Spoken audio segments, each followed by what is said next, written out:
This video is in partnership with TrainPal. Today we're back in the UK to check out Grand Central, one of the private operators who run open access services on the East Coast Mainline. We'll travel in first class from London to Bradford with complimentary snacks in a very comfortable train, so let's go!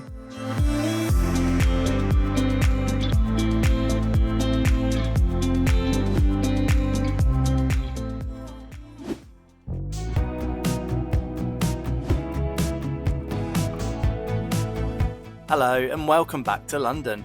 I spent much of my life living and working within an hour of the UK's capital and have always visited once or twice a month. However, I still find new things to see and do whenever I come back now I'm travelling full time. The central areas are filled with many stunning buildings, interesting museums and so much history. I can see why London is the third most visited city in the world.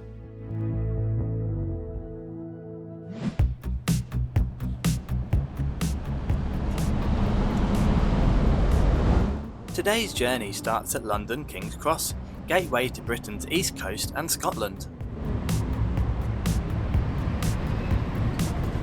Outside you'll find many bus stops and taxi ranks serving the station, and also entrances to the underground, of which 6 of the tube's lines call here.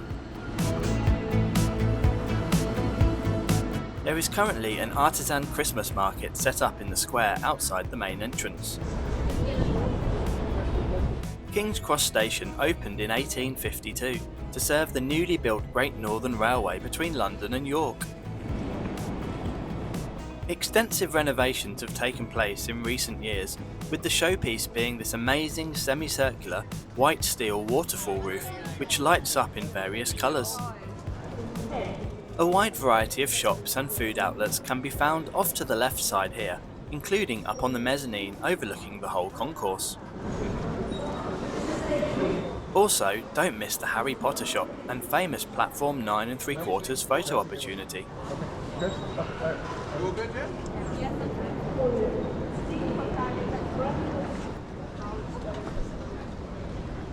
There are both staffed information points and a ticket office, along with various automatic ticket vending machines around the whole station. However, I wouldn't recommend using either of these. I used TrainPal to book my tickets today, and I've been using them for the past 3 years, as I've found them to be the best way to quickly search for the best prices within the minefield that is UK railway ticketing. On the TrainPal app, you can easily search all available trains and ticket types, and then TrainPal will automatically show split ticketing options for your journey, which can save you up to 90% straight away. And if you find a lower price elsewhere, TrainPal will refund the difference. And then you can save another 33% on that price by using a rail card, which are also available on TrainPal. Take my journey today, for example. If we search for King's Cross to Bradford tickets for 2 weeks' time, then the full price is £62. TrainPal has found if we split the journey at Wakefield, then we save nearly £12 straight away. It's the same train, just 2 separate tickets. And then, if we add a 26 to 30-year-old rail card, it's now just £33.65. That's nearly half the original price, and all with no booking fees. The e-ticket is then available in-app straight away, or you can download to your Apple or Google Wallet. TrainPal are also offering my viewers some special deals. New customers get 20% off UK railcards, 5% off UK and EU train tickets, and a special £10 welcome gift pack. Existing users can still benefit with 10% off UK railcards and 2% off UK and EU train tickets. Click the link below and use code NONSTOP and you can start saving today. Our train today is this Class 221 Super Voyager diesel multiple unit. There are 2 classes of travel on board and we'll be in first class for today's trip. These 5-car units were built in 2001, with this specific one previously being in service with Cross Country before being acquired by Grand Central in 2023. Only the front and rear cab cars have since been repainted in Grand Central livery, with the middle 3 still in XC colours.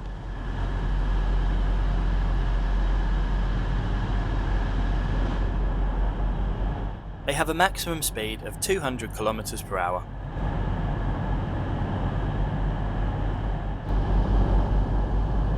Okay, let's board. There are 2 steps up from platform to train, and ramps are available on request. Oh wow, I guess they didn't have time to get the Hoover out. First class is in coach E, which is at the front today, and it looks pretty good. 10:57 is the departure time. The service is run by Grand Central. We do not accept tickets from LNER or Hull trains. There are no ticket agreements in operation today. Train doors will be closing. Anybody not wishing to travel, please return to the platform. First station stopping around 45 minutes time will be Peterborough. We leave London and head north up the East Coast Mainline, calling at Peterborough and Doncaster, then turning west and making stops in West Yorkshire before arriving in Bradford early afternoon.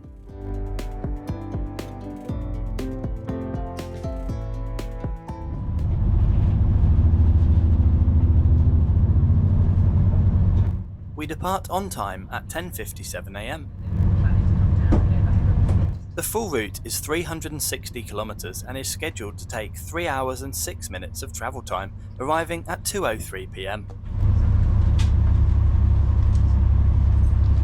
Pricing is dynamic, but first class advance tickets start from £47 and standard class from just £18.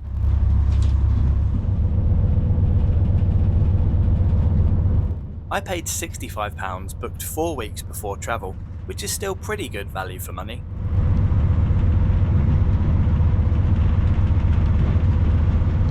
Good morning, ladies and gentlemen, and welcome on board. This is the catering announcement. The buffet is now open. Orders should be placed by scanning the QR codes, which can be found on the chairs and tables in front of you. First class passengers ordering through the QR codes, your orders will be delivered directly to your seats. To the rest of passengers using the QR codes, you'll be notified when your order is ready for collection. We'll be sure to check all that out soon.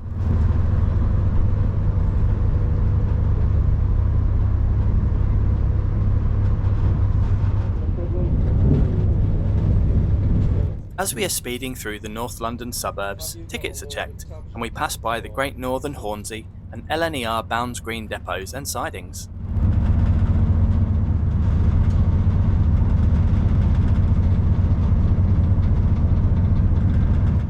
It doesn't take long to make it out into the open countryside on this cold and crisp January morning.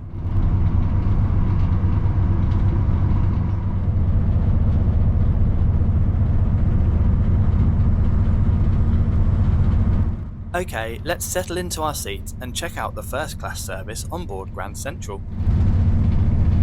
First, I jump on the free Wi-Fi, which connected quickly and worked well.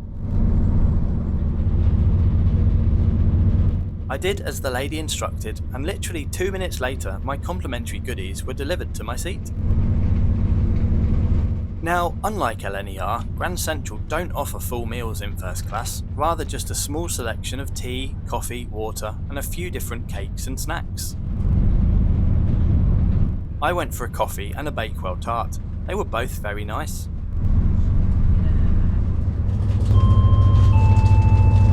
This service is now approaching Peterborough, changing at Peterborough, connections for East Anglia, Cambridgeshire. If you're leaving the city at the first stop, please do take care of stepping on the train platform. Thanks for travelling Grand Central, and Peterborough your first stop. Peterborough is home to around 200,000 people and stands on the River Nene.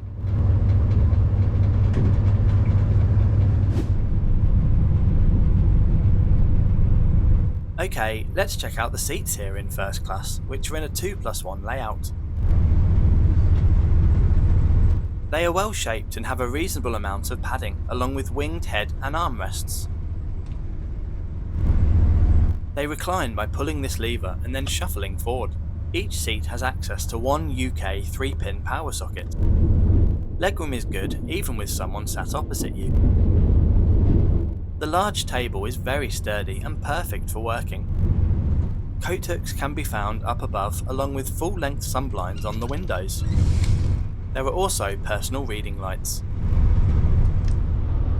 Luggage can be stored on the stacks at the ends of the coaches or on the large overhead racks which run above all seats. It's a pretty good first class product, much comfier than on any of the Class 800s. There is one wheelchair space here in first class and one in standard class. Both have accessible toilets in their adjacent vestibules.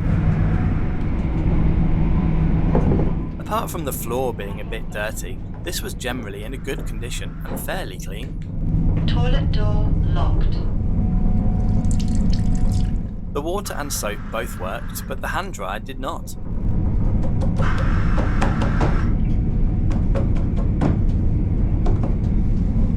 Well, I guess I'm using toilet paper to dry my hands then.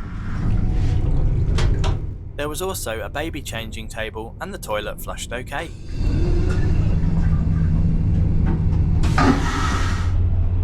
Let's check out standard class now.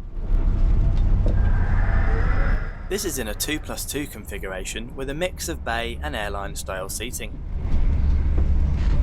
The seats are still pretty comfy with plenty of space, tables and power sockets throughout. Then here is the buffet counter and a look at its menu.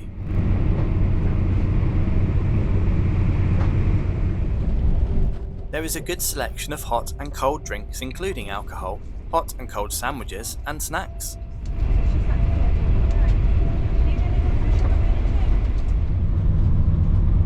I went for a veggie sausage panini, which was £4, and another coffee, which was free.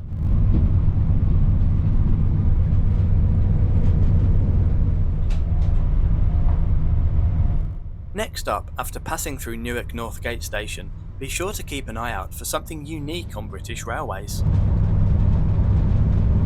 This double-track flat crossing is the only one remaining on the network, where our East Coast Mainline crosses the Nottingham to Lincoln line at a near 90-degree angle. This has a 160 km/h speed limit on our line.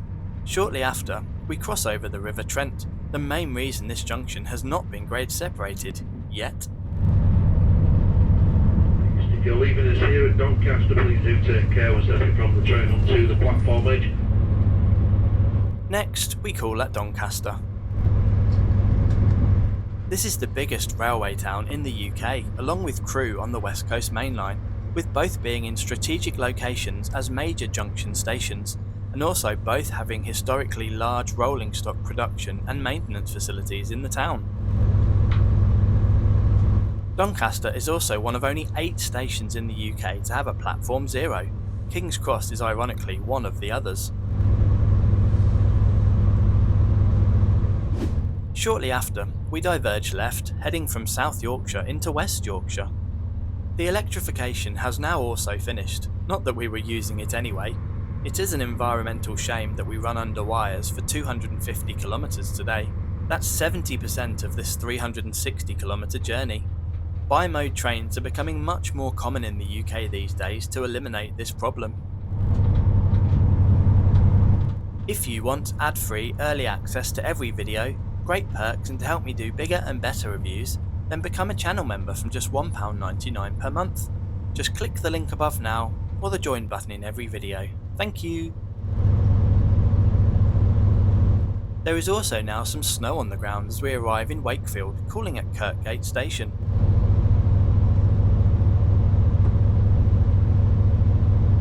As we depart, we pass under the line to Westgate Station, which all trains on the London to Leeds LNER route call at on the way through.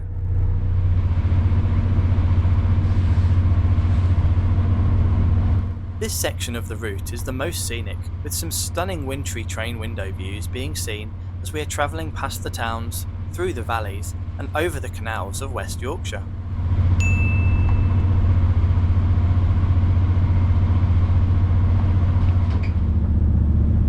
I'm not sure why, but some fresh snow on the ground makes everything more picturesque.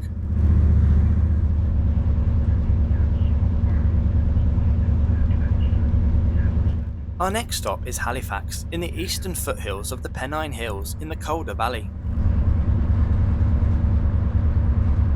This 15th century town is home to around 90,000 people and was most famous for its hundreds of cotton mills which thrived from the 1700s to the early 1900s. As we depart, we see a former flour mill, which is now home to the Nestlé Confectionery Company, who make Quality Street and After 8 chocolates here, along with hundreds of thousands of Easter eggs every year.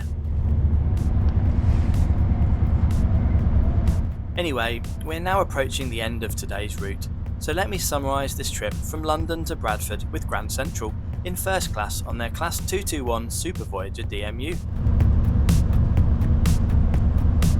It was a very enjoyable, fast and efficient trip up the East Coast Mainline and into West Yorkshire with some stunning snowy views. The staff were friendly and the seats were comfortable.